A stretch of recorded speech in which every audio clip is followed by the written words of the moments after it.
Hello everybody, welcome to another TRG Retro Reviews, and today is a very special day. And you may ask why. Well, in this series I've mostly talked about video games that I like, do hold up, or I remember well, or well, they're just mostly good. But that changes today. Some time ago, I was just casually browsing local listings for video games and old hardware. I didn't find anything besides overpriced big box games and stuff that doesn't even work, but people demand millions for it. At some point I stumbled upon a guy who was selling a lot of games from like old gaming magazines and stuff. He had a ton of stuff, I remember, and he had that one game. The game I despised as a kid, and I just had to order it and talk about it. And it finally arrived. And it's an obscure one. I think the only reason I know of it is because I borrowed it from my friend and he only had it. And it really sucked. In fact, if you go to YouTube and search for it, only a single video will pop up. No one, pretty much, as of recording of this video, has covered this game. Without further ado, here it is, Punky Duck. I've never seen a big box version of this game, so I assume it's only in a jewel case because it was attached to some kind of PC magazine or something. Polish version, yeah, we'll see about that. On the back of the box we have a short description of the game that I'll quickly translate for you. Punky Duck. Oh my god, really? You made a typo in the title of the game? Even though it's right there? Whatever. Punky Duck is a pleasant duck traveling through the mysterious island. Your goal is to collect as many golden dollars as you can. Traveling with Punky, you'll meet a lot of nasty creatures who'll disturb you on your mission. Or something like that. The rest is just a marketing blurb about adventure, super friends and whatnot. But the most important part about this description in the back is that it's pure bullshit. And I'll get to that in a minute. Inside the jewel case you get the most boring game disc you'll ever see, but it nicely reflects your face so you can see the disappointment after playing the game. There's no instruction booklet in this. On the back of the front insert there's just a small instruction on how to install Punky.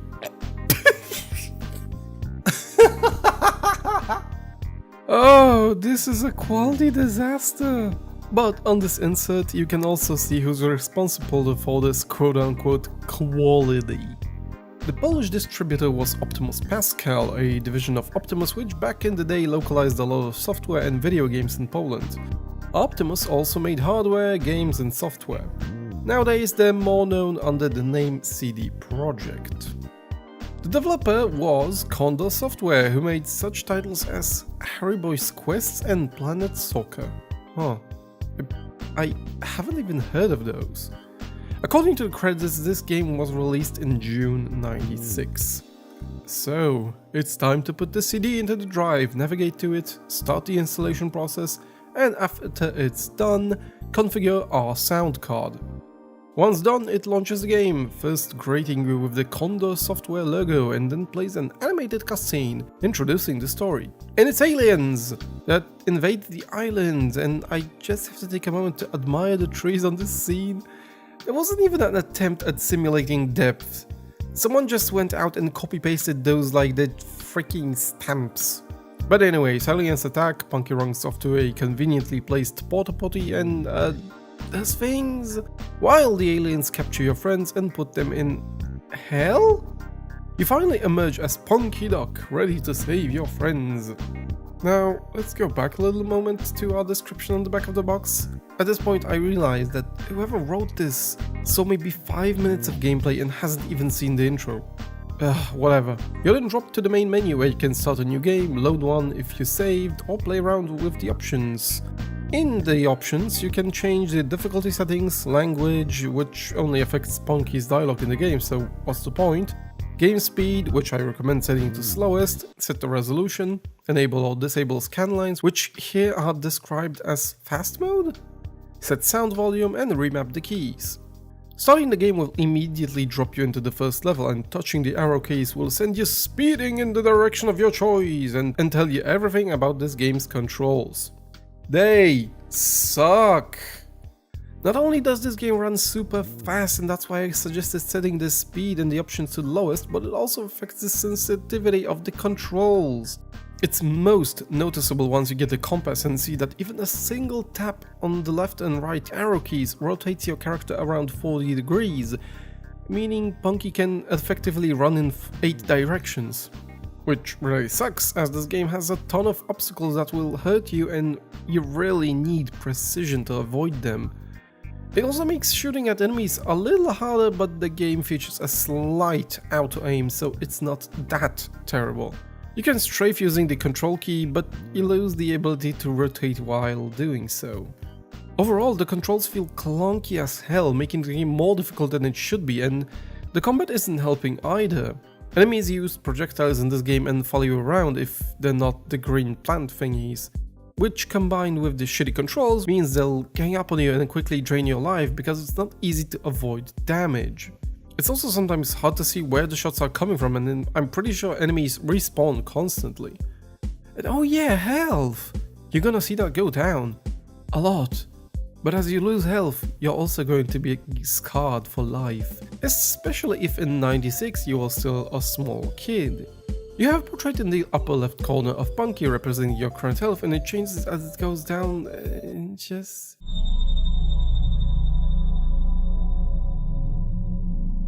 What the actual duck? No, seriously, who thought this would be a good idea to show these kids?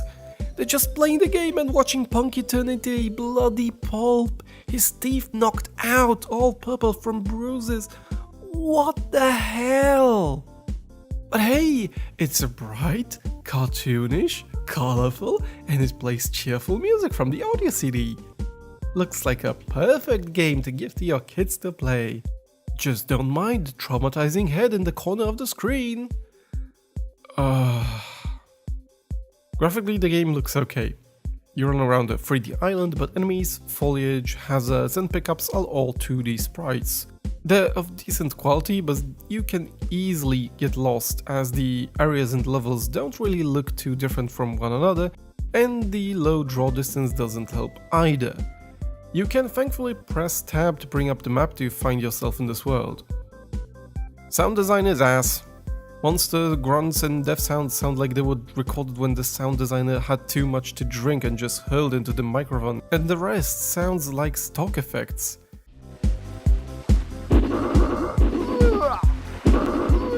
The music is nice, but it's such a short loop, you'll get sick of hearing it in a minute. So finally, let's talk about gameplay. To get out of the first island, you need to build a raft, and in order to do that, you must gather materials and tools.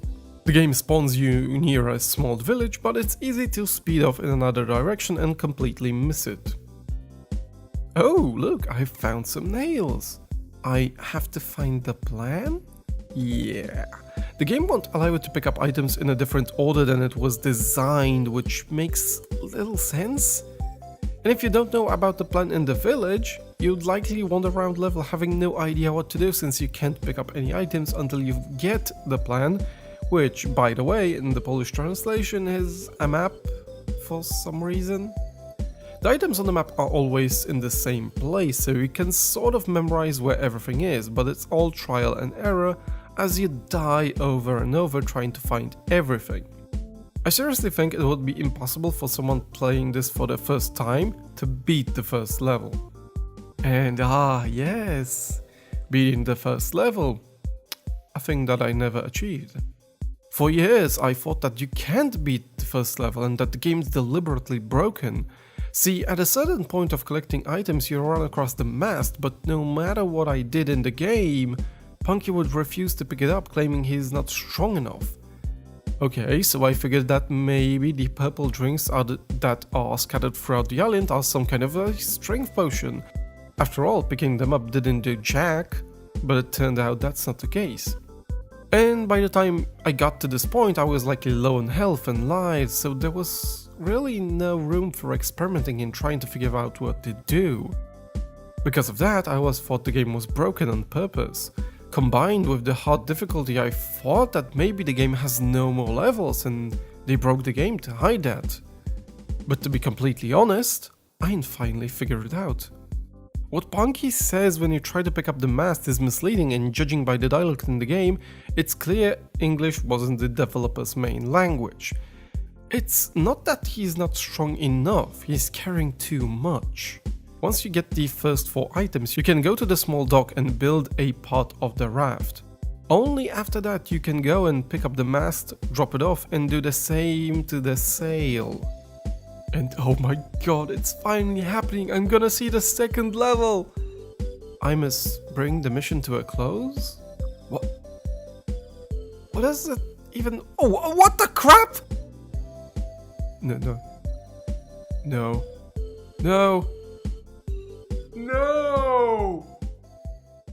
I will not give up like this.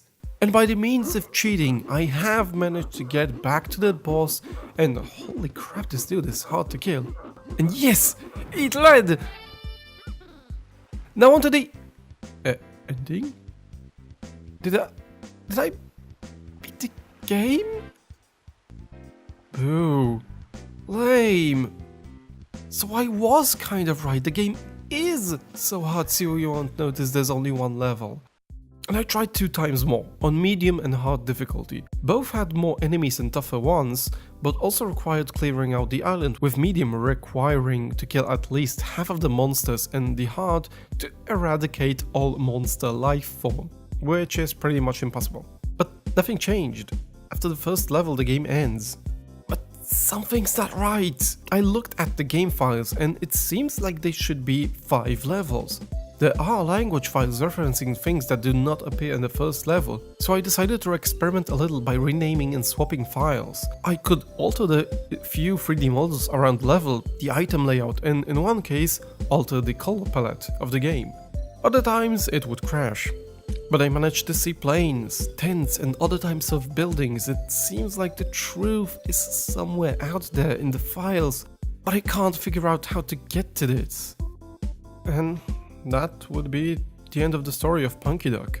It's a game that's so broken it only plays 1 level, and it's so hard that it's just ass. It's ass, it looks nice, it's very deceiving, but it's, in the end, sucks. And I hope you guys enjoyed this video on this obscure little title. And if you enjoyed this video, remember to leave a like, subscribe, and I do some more retro reviews.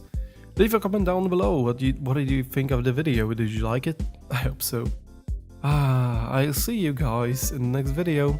See ya!